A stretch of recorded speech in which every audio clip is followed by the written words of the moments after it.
విజయవాడలో క్రాంతి కుమార్ కుటుంబాన్ని పరామర్శించారు వైఎస్ఆర్సీపీ నేతలు.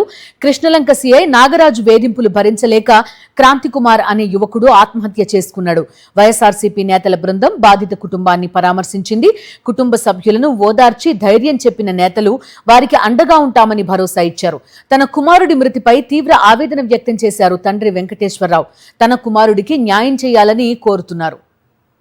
పోలీసుల వేధింపులే తన కుమారుడిని బలి తీసుకున్నాయని ఆవేదన వ్యక్తం చేశారు క్రాంతి కుమార్ తండ్రి వెంకటేశ్వరరావు. సీఐ నాగరాజు తన కుమారుడిని తీవ్రంగా వేధించాడని వాపోయాడు. స్టేషన్ కు పిలిచి పదే పదే వేధించారన్నారు. సీఐ తనను చిత్రహింసలు పెడుతున్నాడని క్రాంతి కుమార్ చెప్పాడన్నారు.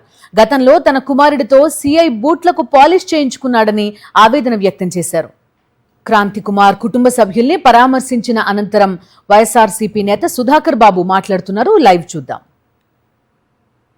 బాపట్ల మాజీ ఎంపీ నందిగం సురేష్ గారు, స్థానిక సెంట్రల్ నియోజకవర్గ మాజీ శాసనసభ్యులు మల్లాది విష్ణు గారు, రుహుల్లా గారు ఎమ్మెల్సీ, కనకారావు గారు అందరం కూడా ఒక డెలిగేషన్గా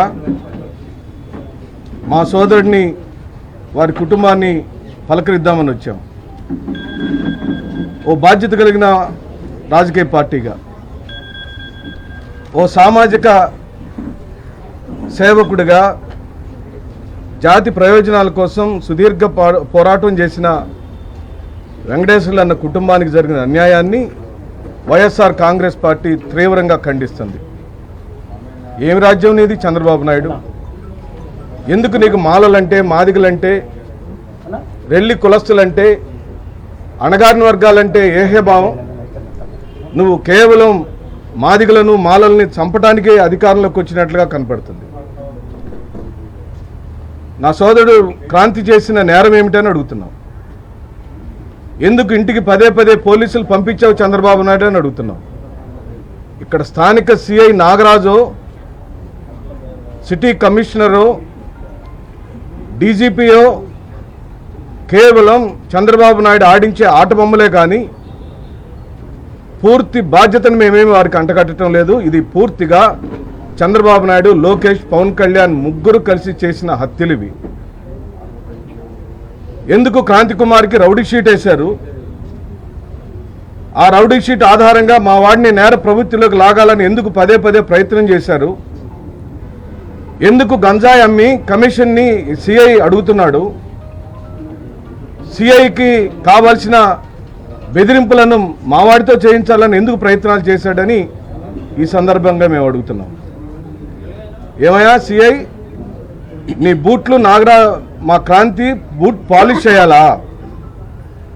నువ్వు మాదిగ కులస్తుడు కదా, నీ మాదిగ కులవృత్తి బూట్ పాలిష్ చేయటం కదా.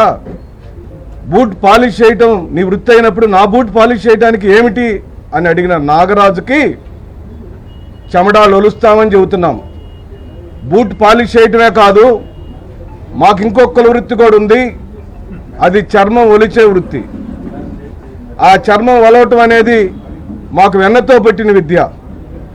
తోలు తీస్తాను, చర్మాలు ఒలుస్తాను అని మీ రాజకీయ ప్రసంగాలు చెబుతున్నారు కదా పవన్ కళ్యాణ్, చంద్రబాబు నాయుడు. ఈ రోజున ఈ కుటుంబానికి జరిగిన అన్యాయానికి మీ శరీరాలను ఏ విధంగా వలచాలా? మీ మీద ఏ విధమైన చర్యలు తీసుకోవాలి మేము అడుగుతున్నాం. ఈ రోజున పేరుపోగు వెంకటేశ్వరరావు కుటుంబానికి వైఎస్ఆర్ కాంగ్రెస్ పార్టీ కార్యకర్తలు, దళితులంటే మీకు చాలా చులకన భావం. మా మీద ఎలాగో దాడులు చేస్తున్నారు, చంపుతున్నారు. మందా సాల్మన్ అనే వైఎస్ఆర్ కాంగ్రెస్ పార్టీ కార్యకర్తని, మందా సాల్మన్ మాదిగని పల్నాడు జిల్లాలో అత్యంత క్రూరంగా చంపేసిన నీ ప్రభుత్వం. మరి ఈ రోజున ఆయనకి ఏ పార్టీతో సంబంధం లేదు కదా. ఎంఆర్పిఎస్ ఉద్యమకారుడిగా సుదీర్ఘం కాలం పాటు జాతి ప్రయోజనాల కోసం పనిచేసిన ఒక సామాజిక కార్యకర్తకి ఇంత అన్యాయం చేస్తుంటే ఏం చేస్తుందా నీ ప్రభుత్వం? నీ ముద్దు నిద్రపోతుందా? గాడిదలు కాస్తుందా నీ ప్రభుత్వం? మాట్లాడటం రాదనుకుంటున్నారా? నీ ప్రభుత్వాన్ని గద్దెదించడమే ఈరోజు మా ముందున్న ప్రధానమైన కర్తవ్యం. మరి మాకు ఏ విధమైన మార్గం లేదు. నువ్వు అధికారంలో ఉంటే అంతకుముందు కారంచేడు దుర్ఘటన చేశావు. అలాగనే నీరుకొండలో జరిగిన దారుణాతి దారుణమైన సంఘటనలన్నీ నీ హయాంలోనే జరిగినాయి. ఆ మరణ కాండలకు కారకులైన వాళ్ళ విగ్రహాలు ప్రతిష్ఠించడానికి స్వయంగా లోకేష్ వెళ్ళాడు. అంటే నువ్వు పూర్తిగా దళిత వ్యతిరేక నిర్ణయం తీసుకున్నావు. దానికి కారణం మాలలు, మాదిగలు, రెల్లి కులస్తులు బ్రహ్మాండంగా వైఎస్ రాజశేఖర రెడ్డి గారి కుమారుడు జగన్మోహన్ రెడ్డికి రాజకీయంగా అండదండలుగా ఉన్నారని, మమ్మల్ని భయభ్రాంతులు చేస్తే, కేసులు పెడితే, రౌడీ షీట్లు పెడితే, చంపేస్తే, తలలు పగలు కొడితే మేమేదో ఆగుతామని మీ యొక్క అభిప్రాయం. ముమ్మాటికి కాదు, ఆగే ప్రసక్తి లేదు. మాకు అన్నం పెట్టినవాడు, ఇళ్ళు ఇచ్చినవాడు, మా బిడ్డను చదివించాలనుకున్నవాడు, ఇంగ్లీష్ మీడియాన్ని ప్రవేశపెట్టినవాడు, నాడు నేడు పేరుతో స్కూల్ భవనాలను ఆధుకరించిన ఆధునిక అంబేద్కర్ అయిన రాజశేఖర రెడ్డి గారి కుమారుడు జగన్మోహన్ రెడ్డిని కాపాడుకోవటమే మా లక్ష్యం. ఈ రోజున సామాజిక కార్యకర్తగా నిలబడిన పేరుపోగు వెంకటేశ్వరరావు అన్నకి సంపూర్ణంగా మద్దతు ప్రకటిస్తుంది వైఎస్ఆర్ కాంగ్రెస్ పార్టీ. ఆయన కుటుంబానికి న్యాయం చేసేంత వరకు వైఎస్ఆర్ కాంగ్రెస్ పార్టీ జగన్మోహన్ రెడ్డి గారి నాయకత్వంలో ఆయనకు అండదండలుగా ఉంటుంది. ఆయన నిర్ణయంతో పాటు మేము కూడా సామాజిక బాధ్యత కలిగిన ఒక రాజకీయ పార్టీగా ఇప్పటికే మా ఎంపీ గురుమూర్తి గారు జాతీయ స్థాయిలో హ్యూమన్ రైట్ కమిషన్కి కంప్లైంట్ ఇచ్చాడు. ఎస్సీ కమిషన్ కూడా ఢిల్లీ వెళ్ళి కంప్లైంట్ ఇస్తాం. ఈ సిఐని వెంటనే సస్పెండ్ చేయటం కాదు, బర్తరఫ్ చేయాలి, అతన్ని విధుల్లో నుంచి తప్పించాలి. ఒక్క సిఐ కాదు, సిఐ వెనకాల సిపి ఉన్నాడు, సిపి వెనకాల డీజీపీ ఉన్నాడు. ముగ్గురు కూడా చంద్రబాబు నాయుడు యొక్క చేతిలో ఆట బొమ్మలు. వాళ్ళు చెప్పినట్టు ఆడుతున్నారు. కాబట్టి ఈ ముఖ్యమంత్రి కూడా క్షమాపణ చెప్పాలి.